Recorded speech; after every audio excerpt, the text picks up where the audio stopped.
So they wanted to hit his house, kidnap his wife, rob his wife. And he came to me with this plan. My plan was, hey, dude, let's do all fucking 8 years. We're 31 years old. We'll get out by the time we're 40. I'm Ken from the 7-5 documentary, and I'm chatting with Stacks.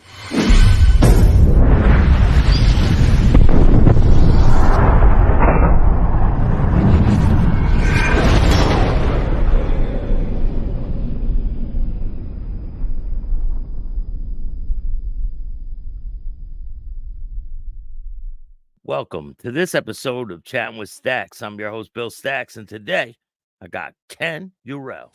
So come on. It's just like begging to be caught. But either the bosses were told, don't do nothing, or they just didn't give a fuck. What I don't know will not affect me. They didn't want to know what he was doing. Do you think maybe some of the bosses were corrupt too? There might have been when we first came on, but by 1987, none of those guys, they weren't involved. Most of the guys, bosses that came into the 7-5, they had just made boss. They would come into the 7-5 for 6 months, get some action and then get cycled out. They wouldn't let them stay there. So now you're going to court. Are you terrified to go to prison being a former cop? To be real, I was sort of outside my body. It didn't really hit me yet. It's like, we're being told you guys are facing 25 years to life based on the amount of drugs we were using, distributing, selling, and all that shit. And it's still not hitting me yet. My wife is in a fucking panic. She's crying every fucking day. And I get a very good lawyer. And do you get bond? We eventually got bond.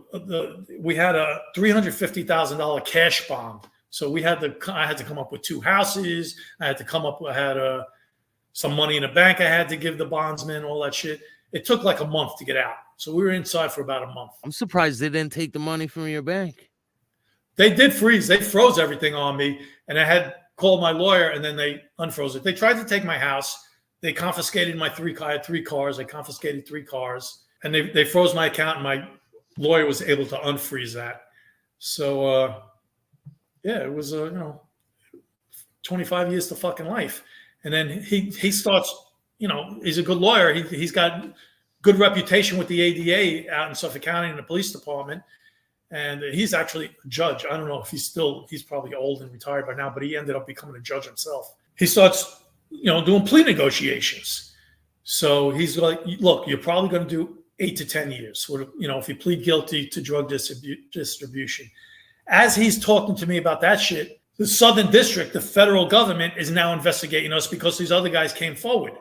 So now they have some real information. It's not just rumor no more. So the Southern District called me and my lawyer in. And now there's a whole new investigation going on. And what ends up going on, I go back, I tell my partner, hey, somebody's fucking talking. They asked me questions that they should not know. He was like in a fucking frenzy. He had 2 Colombian drug deals he had like 3 houses at the time, along with his red Corvette. So he had 2 Colombian drug dealers that were living and renting one of his homes. So they got together. I don't know when they got together, but they got together and they had a plan with this other Colombian drug dealer to go rob a 4th drug dealer's house who had absconded with 10 kilos of coke. So they wanted to hit his house, kidnap his wife, rob his wife, and he came to me with this plan. My plan was, hey, dude, let's do all fucking 8 years. We're 31 years old. We'll get out by the time we're 40. That's not bad. We'll go in holding hand in hand. But he was, and again, he's doing fucking coke, so he's not thinking straight. I got to give him that. But his plan was, no, fuck that. We're going to run off to Nicaragua after we fucking go in on this plan to rob this stash house. I'm like, we're not doing that. We're not doing it. And it went on for like a good month while the federal government is now looking at us. And he didn't want to have nothing to do with them.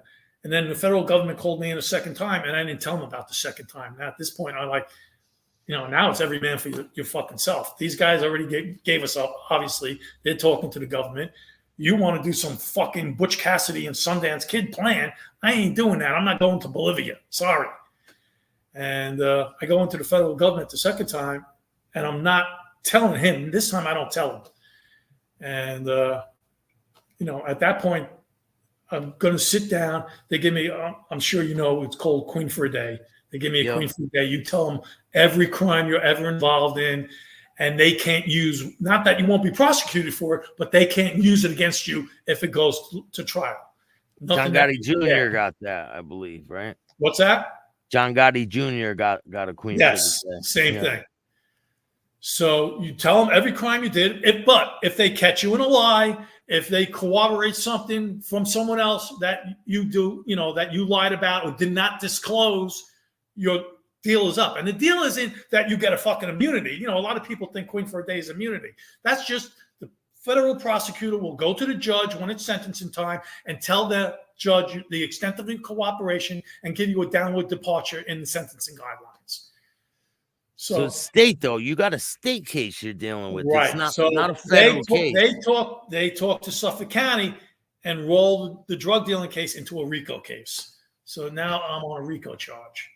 So the state case disappears. Everything's into one big RICO charge. And I disclose everything. I tell them everything. And at the end of that meeting, on the end of Queen for a Day, almost as a fucking afterthought, I almost didn't tell them. I was like, oh, yeah, by the way, Dad wants to go rob this fucking drug dealer's house and skip the country and go to Nicaragua. We're on fucking bail. I don't want to get messed. I just didn't want to get caught up in that, So I wanted to disclose it just in case it came out that I knew about the plan. That was my thing. And now they're like, their fucking mouths drop open. They're like, this guy's a fucking, out and out gangster. That's what they're fucking thinking.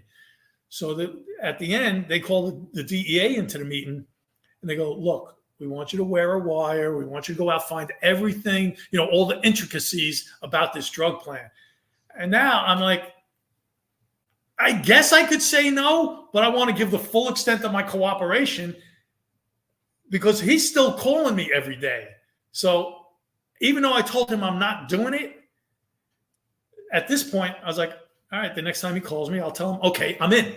And how much time did they offer you at this point before you start? What do you mean? Like sentencing? Yeah, how much time? There's no discussion about that. Just that they will go to the sentencing judge at sentencing time and tell them the extent of my cooperation. So thankfully, they could still hit you with crazy. Oh yeah, they could hit me with anything. They could have did anything. But thankfully, when my sentencing was like fucking 4 years later, I think it was 1995, 1996. When I went there, to give him credit, the prosecuting attorney from the Southern District, he went to bat for me, man. He laid everything on the line. This defendant gave the most cooperation of any defendant I had cooperating witness, of any cooperating witness I ever worked with. He saved a woman's life, blah, blah, blah, blah, blah. He went on and on. He did better than my lawyer. When my lawyer had the opportunity to talk to the judge, I had the opportunity. My lawyer, he was a criminal defense attorney out in Suffolk County. He never had a federal case. So he was really lost once we went to the federal system. So I really depended on the DEA agent was really helpful to me. So that was going to kill that woman? The plan was, it's on tape, man. I know he denies it to this day. The plan was to go into the fucking stash house. The woman's in the stash house. I got 3 fucking Colombians working with us. They're either going to fucking kill all of us, which means me and him, and that's on tape too. It's like, dude, they're not going to leave witnesses. They're going to kill us. They're definitely killing the fucking woman. And he's on tape saying, look, dude, we go into the house. We got her. We take her to a hotel somewhere, and that's it. There's no witnesses. So, he'll deny it to this day, but it's on tape. So when you go for this meeting with him, you got the wire on, right? Do you meet up with the cops? I probably wore the wire like 3 or 4 occasions because the first time I wore the wire, now I have to meet these 3 drug dealers that I never met. I don't know them. I've never met them. They're big time Colombian drug dealers that are living in his fucking house, renting his house. So now I have to meet them for the first time. So now he goes, okay, they're coming over this night. And I go to he's got this fucking mansion out in fucking Port Jeff on a cul-de-sac. I'm sure a lot of people have seen it. It's on my Instagram somewhere. The front picture of his house on the cul-de-sac on the New York Post front page, the house that Coke built. The New York Post, fucking every headline they could get. One of the headlines were him on the front page, dirtiest cop ever. So, I mean, so I go out to his house in Port Jeff, and I got to meet these 3 fucking drug dealers, and we discussed the whole fucking thing. Then another time that we go and we go to the precinct, and we're basically familiarizing ourselves where the stash house is. So we go to the precinct where this is in Queens. We drive up around the neighborhood, drive up and down a block, point out because I don't know where the house is, and I'm trying to gather information. I'm wearing a wire. I'm not even in the car with Dad. I'm in the car with one of these fucking Colombian drug dealers, and he's in the car with the other drug dealer. So as we're following them. As we're going by the house, he points out the house to me, and I read out on tape the address of the fucking house. So it's on the fucking tape. And it's not a wire, like a live wire where they're listening. Yeah. It's just me with a fucking tape recorder. Recorded, yeah. Yeah, and this is fucking 1992. Tape recorder, it's not like today. It's a little micro recorder on your phone. It's like this big, right? It's like this exactly bigger than a fucking cell phone. It was like an old fucking Game Boy, fucking ridiculous size. Yeah. So I had tape to my fucking leg, and I ran a wire up my leg with a little microphone. Were you nervous they were going to catch you at any point? Not really. I mean, I don't know. It was like I was playing a part in a movie. It was weird. I was like outside my body. So, and as we're done on the way back, this is so fucking stupid, the shit they did. We stopped in the 7-5 precinct at a bodega on the way back, and we're drinking a couple of Heinekens at this location that we used to frequent. And we're outside, and now they're talking amongst themselves in Spanish. And they, at the end of their Spanish conversation, like, I don't even know what the fuck they said. They might have said, we're going to kill these 2 assholes too, meaning me and Dow. But at the end of their conversation, they let us know the hits in the morning. We're doing this in the morning. So I don't get back. This is fucking, now 1 o'clock in the morning. I don't get back to my house on Long Island till 2:33 in the morning. Now I got to fucking call the DEA to let them know this fucking shit's going down in the morning. 3 o'clock in the morning, I'm calling the DEA. I call my lawyer, let him know what's going on. And of course, nobody's answering phones. They're all answering services. They're all sleeping fucking soundly. So they get back to me, and the DEA agent goes, okay, this is what I want you to do. I need you. We're all going into Manhattan right now. I need you to meet, and it might be a little embarrassing for you. I need you to meet this detective in Massapequa. And I'm like, who the fuck is it? And it's a guy I used to work with, that I was good friends with, who was a detective in the 7-5 precinct and went to work as an investigator for the Southern District. So he's on the case, and, we don't even know it. So now I got to go meet this guy I used to work with when I was a fucking good cop. And he's there, and I'm like, man, this is embarrassing, Joe. And I'm giving him the fucking tapes and all. And he's like, don't worry about it. You're doing the right thing. All the shit they try to calm you down. Yeah. I hand over the tapes to him. I let him know, make sure you have a Spanish interpreter, because some of it is in Spanish. And they go back and they decipher the tapes. They go to the house in the morning and they pull the woman out of the house. Oh, so they get her out of there just in case they come through and try to do this. Exactly. Now, what happens? Does he come to pick you up to go do this, or Dowd picks me up in the morning? So we go into the precinct, and it's on Avon Street in Queens. And Avon Street is this maybe 2 blocks long, 3 blocks long. It's a very short street. So, and it's a residential neighborhood. So anybody in that neighborhood knows if there's a car out of the ordinary on the block. So the fucking DEA and fucking Internal Affairs has undercover vans on the fucking block. So of course somebody fucking calls 911. And I told these fucking guys, look, we have scanners. We monitor the police fucking radio.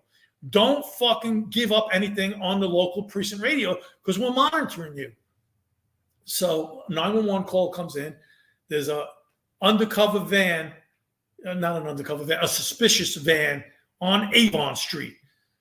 And they give the license plate number. So Central Dispatch for the NYPD gives it that, broadcasts it over the fucking radio to the precinct concerned, and we hear it on the fucking scanner. Suspicious vehicle on Avon Street. And him and I look at each other like, fuck, that's got to be pertaining to us. Avon Street is too short to be any other suspicious van on Avon Street.